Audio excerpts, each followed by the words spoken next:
हम लेंगे chapter number 5 और चैप्टर नंबर 5 का क्वेश्चन नंबर 3 है। थर्ड क्वेश्चन ध्यानपूर्वक पढ़ो। किसी एपी का, एपी मीन्स समांतर श्रेणी का, किसी समांतर श्रेणी का 6वां पद व 7वां पद, छठा पद है और कौन सा आपके पास 7वां पद है। ये क्रमशः 19 व 41 है, 19 है और एक 41 है, तो उसका 40वां पद ज्ञात करना। कौन सा पद हमारे को ज्ञात करना है इसमें? 40वां पद। तो अब यहाँ पे ध्यान देते, चैप्टर नंबर 5 में, तो चैप्टर नंबर 5 में 2 क्वेश्चन आते हैं। एक तो छोटा क्वेश्चन आएगा यानी कि 1 मार्क्स का, 1 नंबर का, और एक क्वेश्चन आएगा 3 मार्क्स का। और देखो इनकी यानी ये 1 मार्क्स वाला क्वेश्चन रोड सेफ्टी में से भी आ सकता है, रोड सेफ्टी में से भी आ सकता है, सड़क सुरक्षा में भी इसको शामिल कर देते हैं। और 3 मार्क्स का क्वेश्चन इसमें से आता है। इस प्रकार से टोटल 4 मार्क्स का चैप्टर है, टोटल 5 वाला चैप्टर। तो इसमें से केवल आपको बड़े क्वेश्चनों को ज्यादा ध्यान देना है। यदि बड़े क्वेश्चन आ गए तो छोटे क्वेश्चन आसानी से आपको आ जाएंगे। और अब लेते हैं इसका सॉल्यूशन। तो देखो किसी एपी का छठा पद और 17वां पद क्रमशः 19 व 41 है, तो उसका 40वां पद ज्ञात कीजिए। किसी एपी का छठा पद है, 17वां पद है हमारे पास, ये तो दिया हुआ है और इसमें ज्ञात करना है 40वां पद। तो किसी एपी का कोई भी हमारे को पद ज्ञात करना है या फिर उसका योगफल ज्ञात करना है। चाहे कोई भी पद ज्ञात करना हो, चाहे हमारे को योगफल ज्ञात करना हो, तो हमारे पास 2 बातें होनी चाहिए। एक तो ए का मतलब क्या हो गया? प्रथम पद, और एक आना चाहिए डी मींस क्या आ गया? सार्वय अंतर। ये 2 चीज है हमारे पास, ए और डी। तो हम कोई भी पद ज्ञात कर सकते हैं और किसी चाहे कितने भी पदों का आपको योगफल ज्ञात करवा सकता है। तो सबसे पहले इसके हल में देखो, सॉल्यूशन में छठा पद, 6वां पद ये दिया हुआ है आपको, दिया है छठा पद। छठा पद आपके पास 19। अब छठे पद को क्या लिखेंगे? A6 19। अब इसको यहां से तोड़ेंगे तो a plus 5d, a plus n minus 1 गुणा d वाले सूत्र से 6 है तो इसे कम ले लो, ये 19। ये बढ़ गया समीकरण नंबर ए। इसी प्रकार से 17वें पद को क्या लिखेंगे हम? 17वां पद, 17वां पद, 17वां पद हमारे पास 41। 17वें पद को लिखेंगे a17 बराबर 41। इसी की तरह इसको तोड़ना है यहां से, तो a प्लस कितने डी लेंगे? 17 है तो ये कम कर दो, 16d बराबर 41। ये आ गया समीकरण नंबर 2।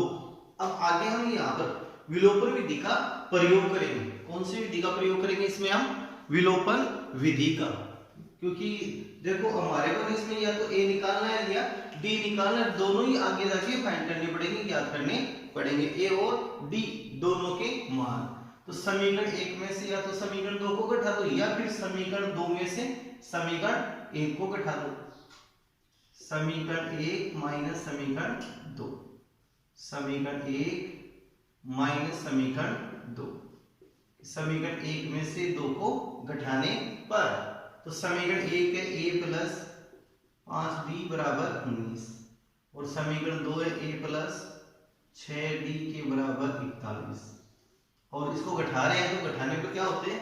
चिन्ह बदल जाते हैं। जैसे पिछले वीडियोस में एक में था ना, जो भाग वाले होते हैं उनके अंदर भी घटाते हैं, तो घटाने पर क्या होते हैं? चिन्ह बदल जाते हैं। नीचे वाले समीकरण की प्लस है माइनस में, प्लस है माइनस माइनस, ये तो कैंसिल हो गए, प्लस माइनस 1 और 6d में से 16d है, 16d में से 5d को घटाइए तो कितने आ गए? माइनस के 11 है d, और 41 में से 19 को घटाया तो माइनस के 22। दोनों पक्षों में माइनस माइनस निरस्त हो जाए, कैंसिल। या फिर d के बराबर पक्षांतर कर देते हैं 11 का, तो भाग में तो 22/11, तो d का मान कितना आ गया? 2। अब आप d का मान 2 चाहे समीकरण 1 में रख सकते हो या फिर समीकरण नंबर 2 में रख सकते हो, किसी भी समीकरण में हम इसको रख सकते हैं। तो d बराबर 2 समीकरण 1 में रखिए या 2 में? समीकरण 1 में रखने पर, यह आपकी इच्छा शक्ति पर निर्भर है। समीकरण 1 में रखने पर, समीकरण 1 ये हमारे पास a प्लस 5d, तो 5 गुना d का मान 2 बराबर 19। डी का मान कितना हमने रख दिया इसमें 2 रख दिया डी का मान। तो a प्लस 5 दूनी 10 बराबर 19। अब यहां पर हम क्या करेंगे 10 का पक्षांतरण करेंगे। तो 10 देखो इसके साथ प्लस में प्लस वाले का पक्षांतरण करने पर इसमें जाएगा ये माइनस में। तो a बराबर आ गया 19 माइनस 10। 19 में 10 को घटाएंगे तो कितना आ जाएगा 9। तो a का मान 9, d का मान है 2 हमारे पास। a बराबर 9, d बराबर 2। और ज्ञात क्या करना है हमारे को यहाँ 40वां पद। कौन सा पद ज्ञात करना है 40वां पद। अब 40वें पद का सूत्र क्या होगा a40 और a40 के बराबर क्या लिखेंगे a प्लस 39d। इन्हीं की तरह a कम करके ले लेंगे। तो एक a व d का मान यहाँ रख दो। a बराबर 9 व d बराबर 2 रखने पर ये मान हम यहाँ रखने हैं। तो a40 के बराबर a का मान 9, d का मान 39 गुणा d 2। 39 को 2 से गुणा करेंगे पहले। तो 39 को 2 से गुणा किया तो 78 और 78 में 9 को और जोड़ दो तो कितने हो गए 87। तो a40 अतः 40वां पद इस AP का कितना होगा 87 हो जाएगा। अतः है 40वां पद 40वां पद बराबर 87। और आपको इस प्रकार के क्वेश्चनों पे प्रैक्टिस करनी है क्योंकि 3 नंबर के अंदर ऐसे क्वेश्चन शामिल हो सकते हैं। तो ऐसे क्वेश्चनों की आपको प्रैक्टिस रखनी है। अब है क्वेश्चन नंबर 5 वाला 5.2 का। और इसमें किसी एपी का तीसरा पद 16 है। सबसे पहले देखो क्वेश्चन में आपको दिया हुआ क्या है तीसरा पद है जो कितना है 16 दे रखा है। इसके हल में जो दिया है वो लिखेंगे। हल में दिया है तीसरा पद। तीसरे पद को a3 इक्वल टू 16। अब a3 को क्या लिखेंगे a plus 2d। a plus 2d a plus 2d के बराबर 16।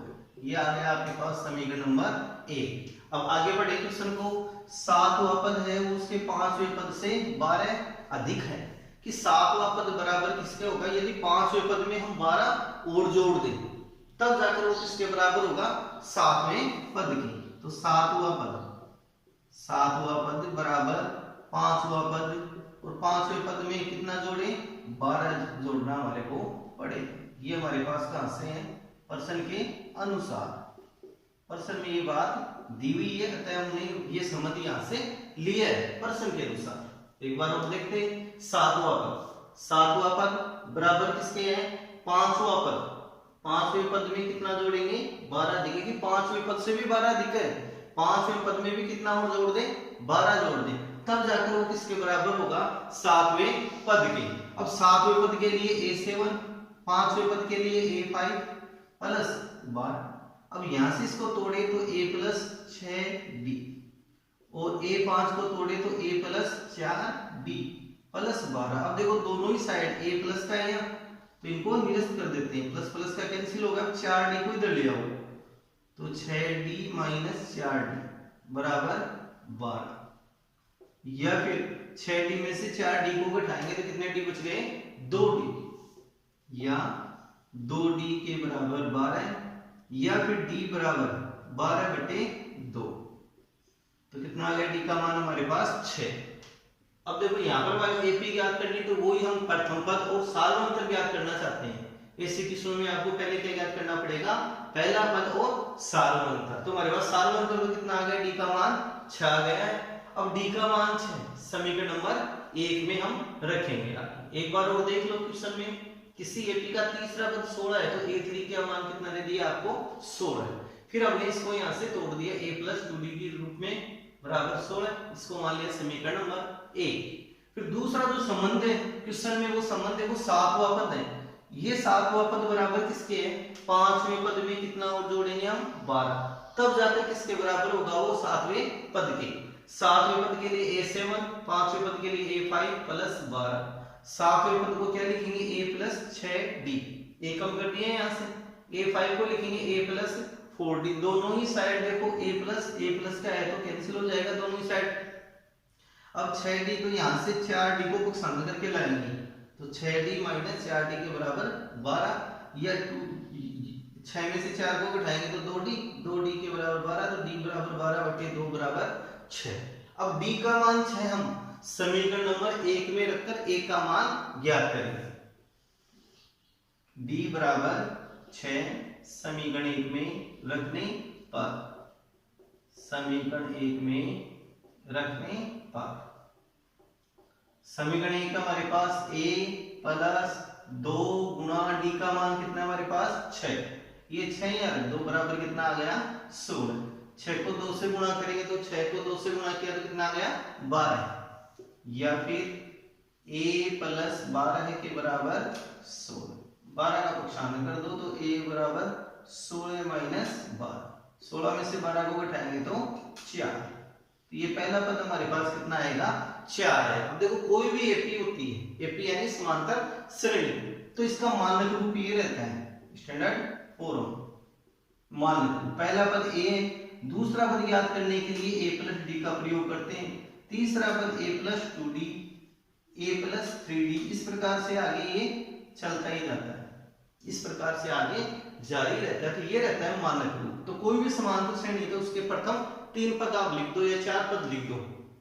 तो देखो हमारे पास पहला पद है, तीसरा पद है, लेकिन दूसरा पद नहीं है, तो यहां से हमारे को क्या ज्ञात करना पड़ेगा, इसका दूसरा पद ज्ञात करेंगे हम।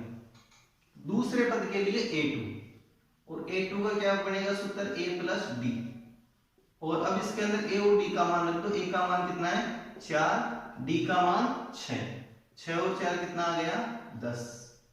अब आपको लिखनी AP, अब AP को इस फॉर्म में लिखेंगे a, a2, a3, फिर डॉट डॉट डॉट, तो AP हमारे पास जो विष्ट AP है a का मान है, पहले क्या लिखा जाएगा पहला पद, पहला पद कितना हमारे पास 4, फिर लिखा जाएगा दूसरा पद, तो दूसरा पद हमारे पास है 10, फिर लिखा जाएगा तीसरा पद, तीसरा पद है 16, प्रश्न के अनुसार कोमा ये डॉट डॉट डॉट, अतः अभिष्ट एपी हमारे पास क्या आ जाएगी 4, 10, 16, और आगे ये जारी है। तो इस प्रकार के क्वेश्चनों को आपको प्रैक्टिस करनी है।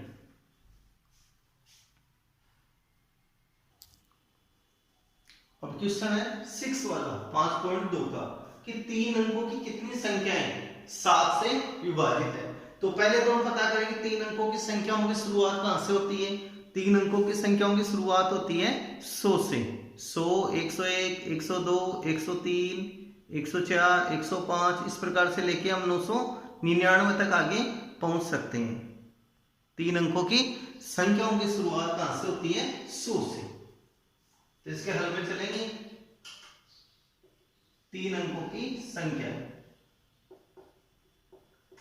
3 अंकों की संख्या,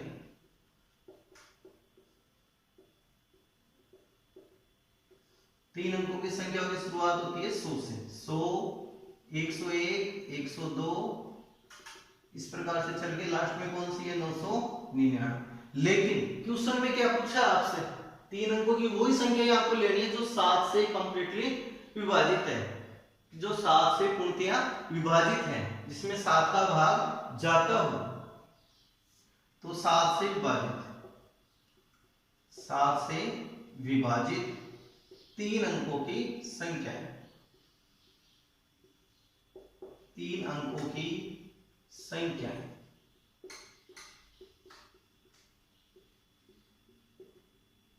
अब 7 से विभाजित पहली संख्या कौन सी है, तो आपको भाग देकर देखना पड़ेगा, या फिर पढ़ा बोल के देख लो। तो पहली संख्या आती है, जैसे आप 15 को 7 से गुणा करोगे तो 15 संख्या 105, तो पहली संख्या आपके पास कौन सी आएगी 105 आएगी, और 105 में से 7 घटा लो तो 98 होता है, जो जिसमें केवल 2 ही अंक आते हैं, इसलिए पहली संख्या कौन सी आ गई 105, 105। फिर इसमें 7 7 और जोड़ते जाओ, 7 का ही तो अंतर है इसमें, तो इसलिए हम इसमें कितना जोड़ेंगे 7 7 आगे जोड़ते जाएंगे। 105 और 7 112, 112 में 7 और जोड़ा 119, इस प्रकार। अब लास्ट वाली संख्या का और पता लगाएं, लास्ट वाली संख्या का पता लगाएं तो 999 में आपको 7 का भाग देना है, 7 का भाग देना है। 7 एकम 7, 2 29, 7 चौके 28, 1 19, 7 दूनी 14, कितना बच गया शेषफल आपके पास 5। जो शेषफल है उसको इस 999 में से बाकी निकाल दो। 999 में से 5 को बाकी निकाल दो तो कितना आ जाएगा 994। तो अंतिम संख्या कौन सी होगी जो 3 अंकों की होगी 7 से विभाजित, वो होगी 994। 994 यानी कि हमने क्या किया 7 का भाग दिया 999 में, शेषफल कितना है हमारे पास 5, और इस शेषफल को फिर हमने क्या किया यहाँ पर यानी कि 999 में से घटा दिया शेषफल को, तो हमारे पास कितने आ गए 994। तो ये आ गई अंतिम संख्या है। अब हमारे पास ये क्या बढ़ गई, एक एपी बढ़ गई है समांतर श्रेणी, और इस एपी में आपको n का मान ज्ञात करना है। कितनी संख्याएं हैं, कितने पद है, ये समझिए यदि आए क्वेश्चन में तो आपको वहां पर क्या ज्ञात करना पड़ता है n का मान। n मींस क्या हो गया, यानी पदों की संख्या, कितने पद लिए जाए, ऐसे शब्द आते हैं क्वेश्चन में तो आपको वहां पर n का मान निकालना रहता है। तो देखो इसके अंदर प्रथम पद का मतलब a, प्रथम पद a का मान है 105। d यानी सार्वंतर का सूत्र होता है क्रमागत दो पदों का अंतर। क्रमागत दो पदों के अंतर को क्या बोलते हैं, हम सार्वंतर कहते हैं। तो 112 में से 105 को घटा दो, b 112 माइनस 105, या फिर 119 में से 112 को घटा दो कि क्रमागत दो पदों का अंतर बराबर कितना आ गया 7।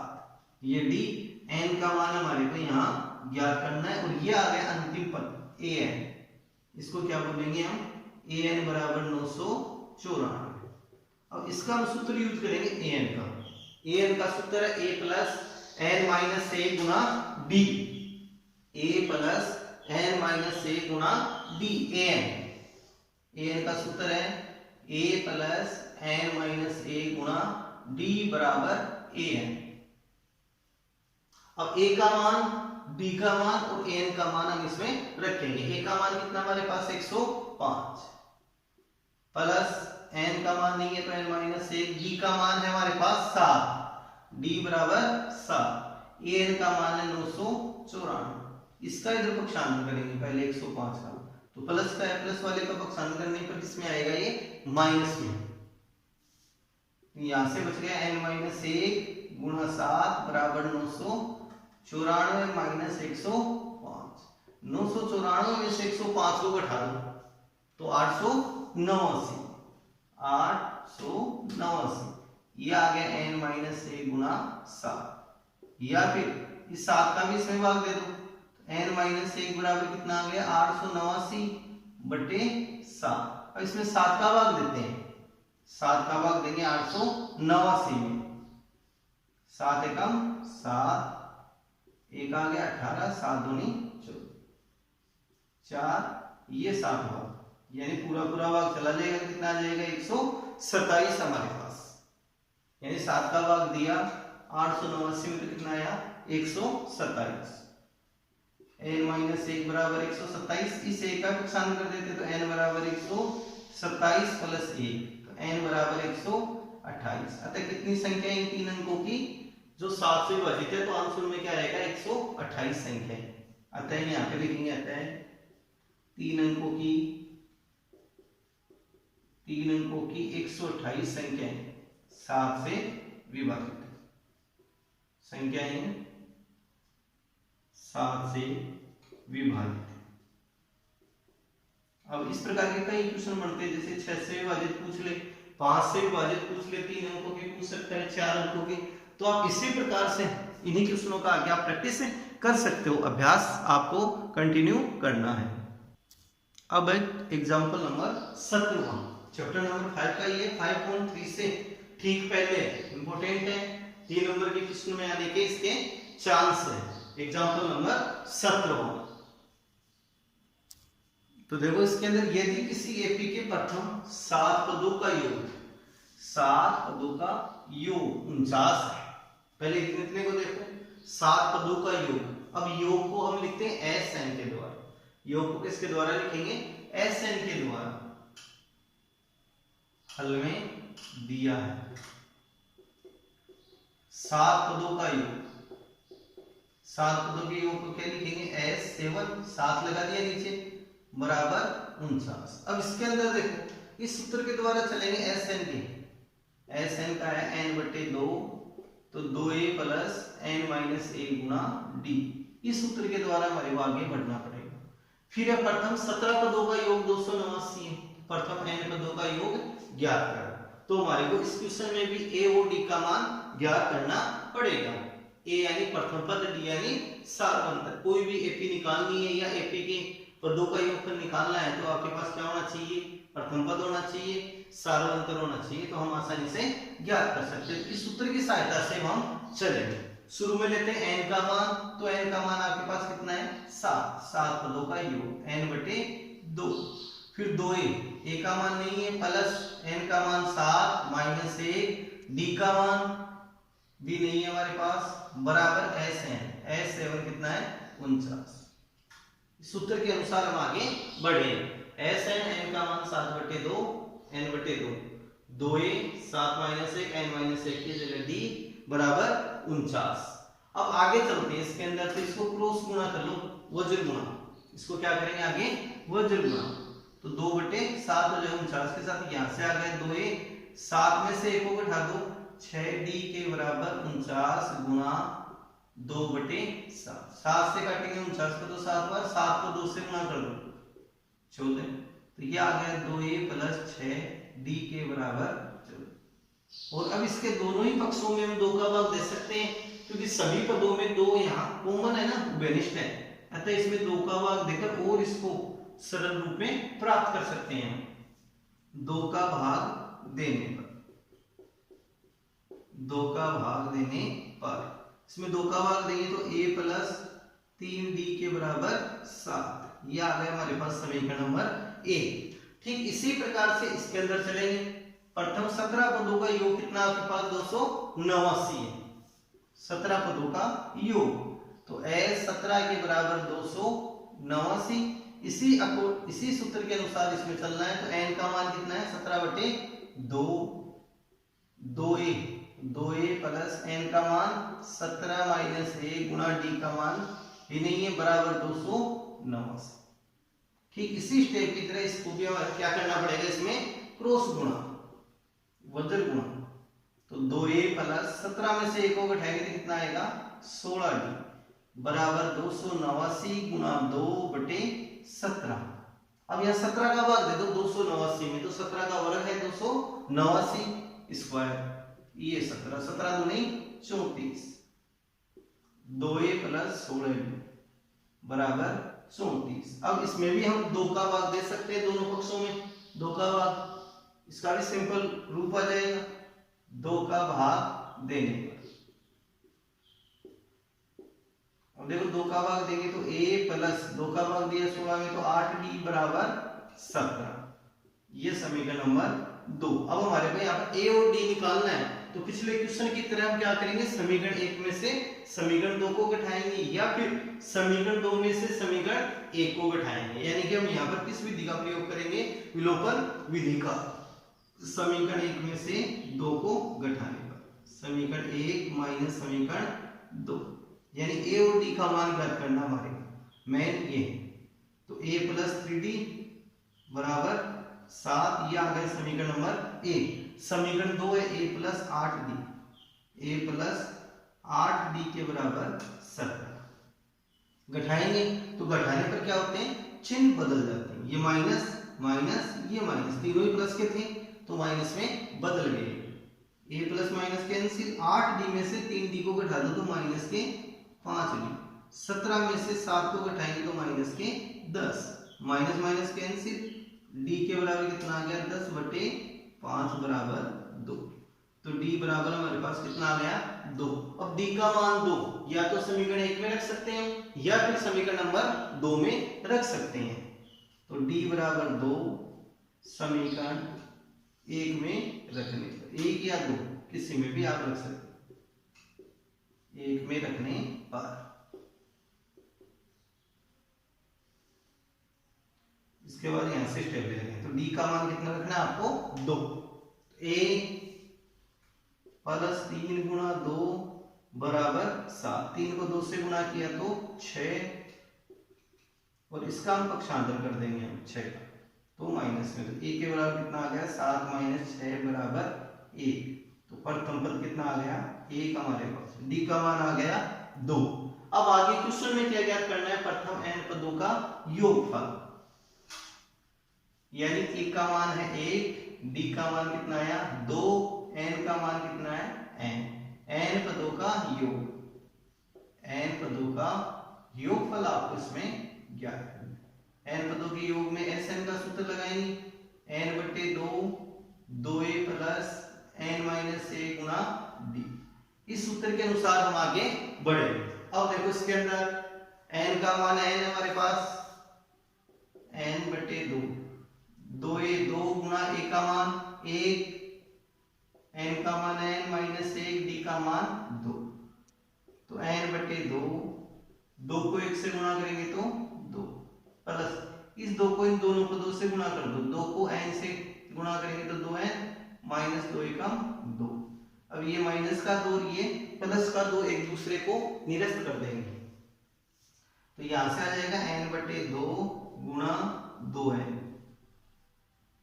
2 से 2 को भी कैंसिल कर देंगे तो n गुणा होके क्या बन जाएगा n²। तो अतः Sn यानी n पदों का योगफल Sn बराबर कितना आएगा n²। जैसा कि इस क्वेश्चन में भी है, जैसे 7 पदों का योग है तो 7 का स्क्वायर आया था, 7 का स्क्वायर कितना हो गया 49, और प्रथम 17 पदों का योग तो 17 का स्क्वायर 289, तो अतः n पदों का योग कितना आएगा n²। जो विषम वाले पद है उनका स्क्वायर हो जाएगा यहाँ पर। ऐसे क्वेश्चनों का इसका एक बार और आपको प्रैक्टिस करनी है घर पे। अब है 5.3 का पहला क्वेश्चन। इसमें कि कोई एपी दे रखी है आपको समांतर श्रेणी 1 3 5 7 के प्रथम 12 पदों का आपको योगफल ज्ञात करना है। योगफल ज्ञात करना है, कितने का ज्ञात करना है 12 पदों का। तो हम सबसे पहले इसमें a n और d के मान को अलग अलग करते हैं। तो a का मान a यानी प्रथम पद यानी a का मान हमारे पास 1, d यानी सार्वअंतर, सार्वअंतर का सूत्र क्या होगा क्रमागत 2 पदों का अंतर, d का मान 3 में से 1 को घटा दो या 5 में से 3 को घटा दो या 7 में से 5 को घटा दो कि क्रमागत 2 पदों का अंतर, क्रमागत पदों का अंतर। तो 3 माइनस 1 बराबर 2, d का मान आ गया 2। अब n का मान, n का मतलब पदों की संख्या, पदों की संख्या यानी n, और n का मान हमारे पास 12। तो यहां याद करना है 12 पदों का योगफल, 12 पदों का योग। सूत्र यूज करेंगे Sn, तो Sn के बराबर n/2, a n और d तीनों हैं, तो इस सूत्र का प्रयोग करेंगे n/2 2a plus n minus a गुणा d। यदि आपके पास यहाँ पर d नहीं होता, क्या नहीं होता d नहीं होता, d की जगह an दिया जाता है, d की जगह क्या दिया जाता है an, तो हम इस सूत्र का प्रयोग करते हैं Sn का n/2 a प्लस an का मतलब अंतिम पद को l भी कह सकते हैं या फिर हम an भी कह सकते हैं। आपको इन संकेतों को ध्यान रखना पड़ेगा। जैसे योगफल का संकेत होता है Sn, यदि किसी क्वेश्चन में योगफल है तो आपको Sn का प्रयोग करना है। यदि n हुआ पद है तो आप an कह सकते हो, अंतिम पद है तो भी आप an कह सकते हैं, अंतिम पद को l भी कह सकते हैं, तीनों में। अब n का मान कितना हमारे पास 12 है, तो s 12 के बराबर n का मान 12/2, 2 गुना a का मान 1 प्लस n का मान 12 माइनस 1, d का मान 2, d का मान 2। यहां से ये वैल्यू हम रख देंगे इसमें। 2 का भाग दिया 12 में तो 6, 2 को 1 से गुणा करो 2, 12 में से 1 को घटाएंगे तो 11 गुणा 2, 11 को 2 से गुणा करो 22 प्लस 2। पहले 22 के अंदर 2 को जोड़ेंगे, फिर जो आएंगे उसको 6 से गुणा करेंगे। ऐसे नहीं कि आप पहले 6 को इससे गुणा करो फिर आगे करो, तो ये तो गलत प्रोसेस हो जाएगी। पहले क्या करते हैं गुणा करते हैं, इसलिए पहले क्या हुआ है गुणा, 11 दूनी 22, और 22 में 2 को जोड़ दिया तो 24, 24 को 6 से गुणा कर दो, 24 को 6 से गुणा करेंगे तो 144। अतः 12 पदों का योग बराबर 144। 44। अतः 12 पदों का योग कितना आ जाएगा हमारे पास? और जो पूछा गया है वो क्वेश्चन में 144।